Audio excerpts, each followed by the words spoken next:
une fois monté avec les apôtres, la Bible dit ceci, pendant qu'il priait. Ce texte peut être traduit aussi, pendant qu'il passait du temps dans la présence de Dieu, comme Moïse. Mais une fois que Jésus a passé du temps dans la présence de Dieu, ce n'était pas seulement les visages, mais c'était tout le corps. Mais pourquoi cette différence? Moïse avait fait de la présence de Dieu un lieu de fréquentation. Il entrait, il sortait.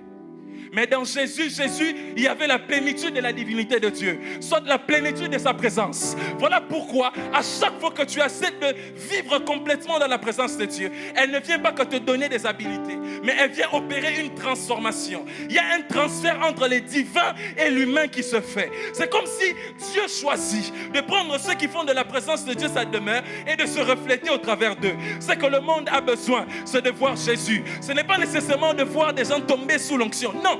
C'est une vérité, cela va se passer aussi ce soir.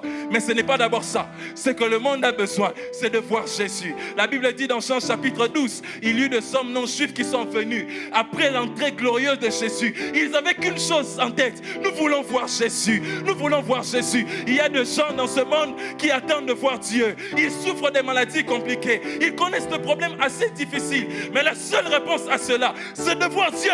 Mais Dieu ne se manifeste qu'au travers de ceux qui acceptent de passer du temps avec lui d'abord. Alléluia.